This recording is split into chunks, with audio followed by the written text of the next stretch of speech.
Baik, apa kabar semuanya? Mungkin kalian masih bingung ya sebagai siswa lulusan SMP yang ingin mendaftar di jenjang SMK, bagaimana tahapannya, harus mulai dari mana? Nah, ini akan saya jelaskan beberapa tahapan yang eh, untuk diikuti ya.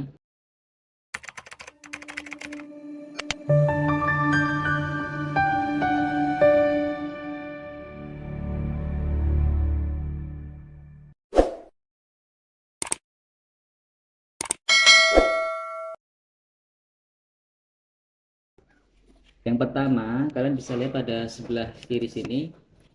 Untuk pengajuan akun, verifikasi berkas, dan aktivasi akun itu baru bisa dimulai tanggal 11 Juni 2024. Nah, jadi ditunggu dulu ya, masih beberapa hari lagi hingga tanggal 11 Juni 2024. Tanggal 11 Juni sampai dengan 24 Juni 2024 ini ada beberapa kegiatan ya. Yang pertama yaitu adalah pengajuan akun, selanjutnya yang kedua verifikasi berkas dan aktivasi akun ya. Jadi pada tanggal 11 sampai 24 Juni 2024 ini belum memilih sekolah ya, perlu diperhatikan belum memilih sekolah, baru membuat akun dan aktivasi akun serta verifikasi berkas. Jadi ketika nanti kalian tanggal 11 Juni 2024, kalian bisa buat akun itu di mana saja, tidak harus di sekolahan ya. Membuat akunnya bisa di mana saja, dilakukan secara daring mulai pukul 00 sampai dengan 23.00 waktu Indonesia Barat. Jadi kalian bisa melakukannya di rentang waktu tersebut. Jadi tidak harus datang ke sekolah, bisa di rumah, di sekolah, di SMP dan dimanapun terserah ya. Jadi tidak ada ketentuan harus ke sekolah untuk pengajuan akun. Nah, cara pengajuan akunnya bagaimana?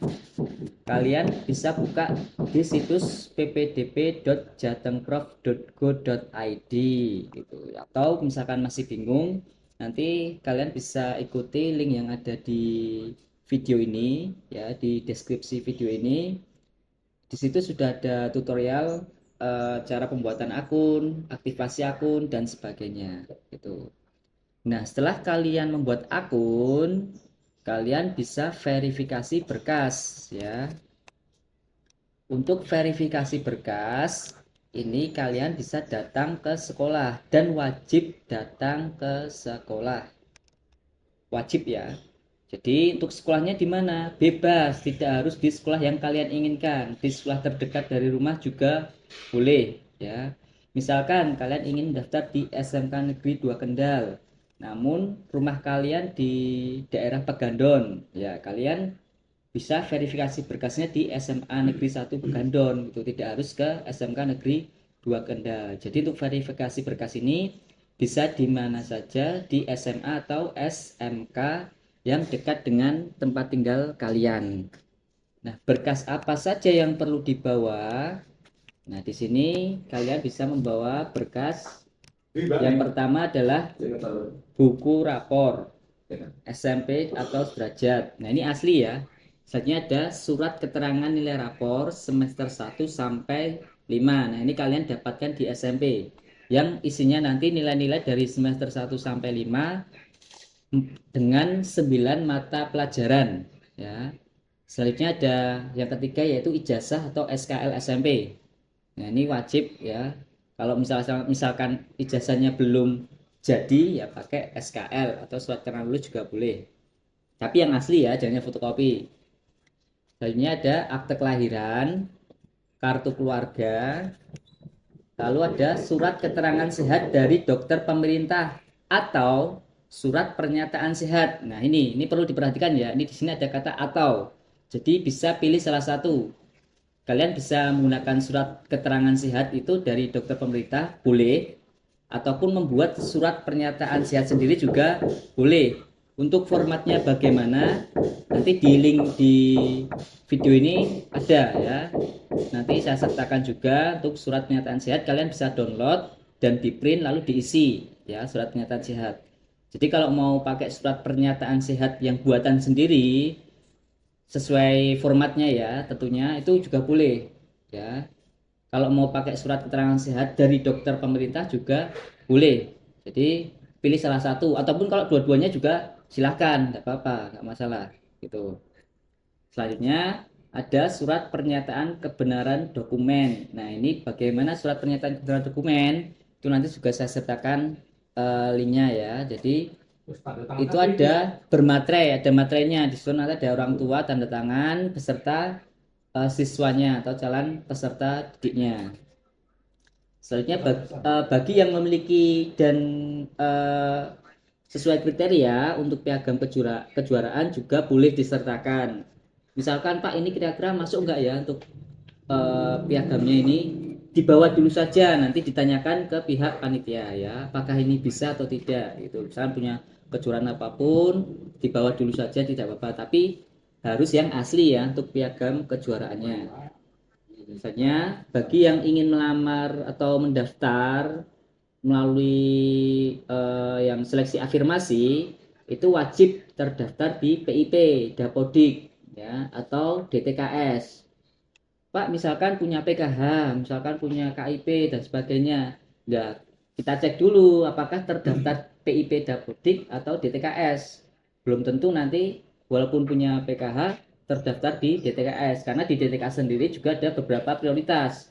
Prioritas 1, 2, 3 dan 4 ya. Jadi itu harus terdaftar di DTKS. Biasanya ini sudah by system nanti. Ketika tidak terdaftar di DTKS, maka tidak bisa seleksi afirmasi, tidak bisa. Terus bagi calon peserta didik yang berasal dari pondok pesantren itu wajib terdaftar di EMIS ya. Selanjutnya untuk yang anak tidak sekolah ini juga ada surat keterangan dari kepala desa, nanti di ACC oleh pihak kecamatan dan sebagainya. Ini nanti penjelasannya lebih teknis lagi kalau yang ini ya. Itu. Jadi tanggal 11 ya, tanggal 11 sampai dengan 24 Juni 2024 itu belum memilih sekolah, masih membuat akun, verifikasi berkas dan aktivasi akun gitu. Jadi setelah pengajuan akun dari rumah, kalian bisa verifikasi berkas ke sekolah. Selanjutnya setelah verifikasi berkas, maka akunnya itu diaktifasi terlebih dahulu ya, diaktifasi akun nih. Diaktifasi akun tanggal 11 sampai 24 Juni sama ya, waktunya sama. Itu diaktifasi terlebih dahulu. Jadi kalau belum diaktifasi akunnya nanti tidak bisa daftar di tanggal 24 Juni atau tidak bisa milih sekolah nantinya. Dia harus diaktifasi akun terlebih dahulu gitu. Jadi kalau kalian sudah melakukan 3 tahapan ini, pengajuan akun, verifikasi berkas dan aktivasi akun di tanggal 11 misalkan sudah selesai, ya sudah tinggal nunggu saja nanti sampai tanggal 24 ya, nunggu sampai tanggal 24 ketika pendaftaran itu dimulai gitu. Jadi kalau belum mempunyai akun dan belum verifikasi berkas itu tidak akan bisa daftar di tanggal 24 ini gitu. Pak, kalau verifikasi berkas itu harus datang ke sekolah. Terus antriannya bagaimana? Nah, itu tiap sekolah mempunyai teknis sendiri-sendiri. Nah, kalian bisa tanyakan nanti ke pihak sekolah yang ingin kalian tuju. Teknisnya bagaimana sistem antriannya? Apakah per hari 100 siswa atau bagaimana? Nah, nanti ada teknisnya sendiri ya, bisa kalian tanyakan. Tuh. Selanjutnya, ketika sudah melakukan pengajuan akun, verifikasi berkas ya, terus aktivasi akun, maka di tanggal 24 Juni ini kalian bisa mendaftar dan memilih sekolah ya, baru bisa di tanggal 24 Juni ya.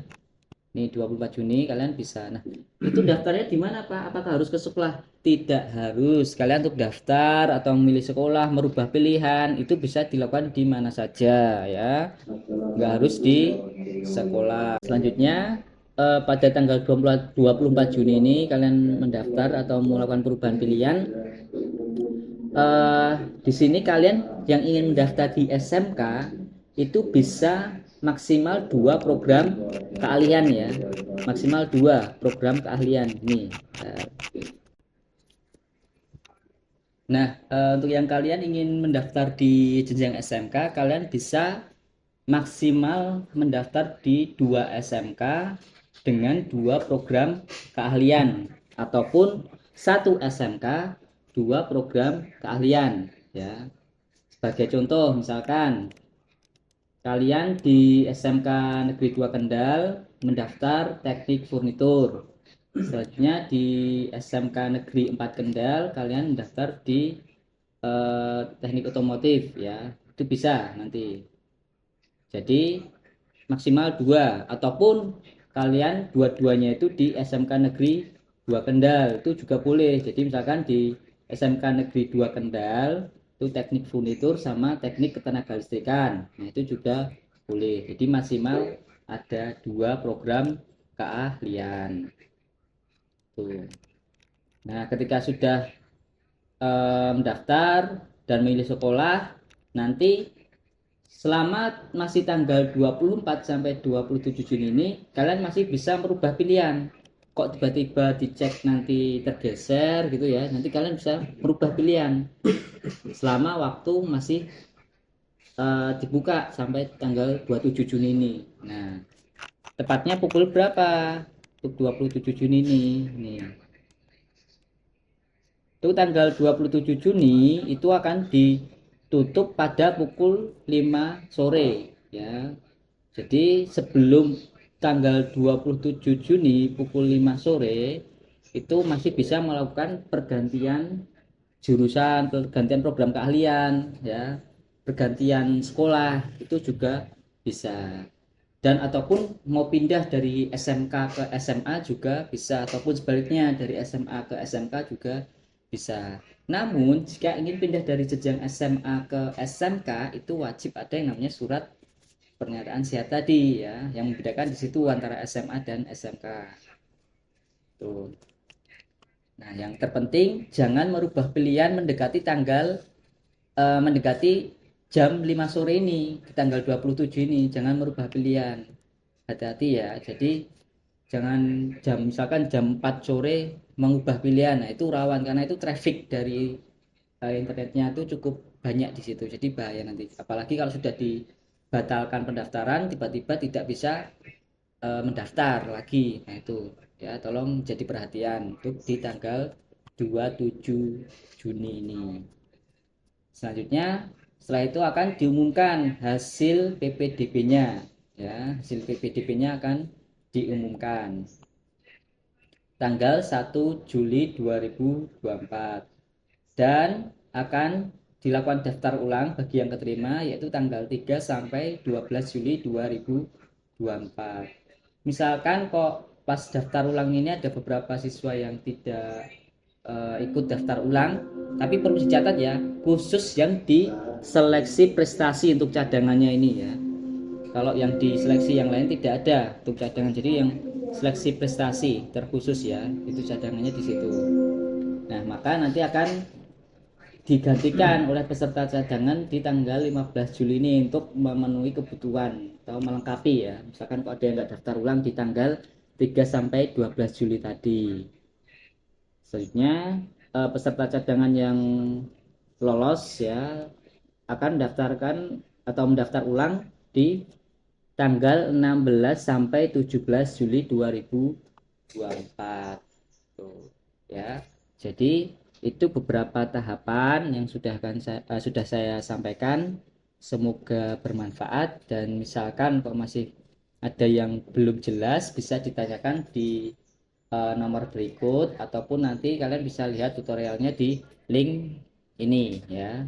Itu sudah lengkap ya, walaupun itu link di tahun lalu tapi untuk teknisnya mirip lah dengan yang tahun ini seperti itu. Baik, itu saja dari saya, ada kurang lebihnya mohon maaf. Terima kasih telah menonton video ini.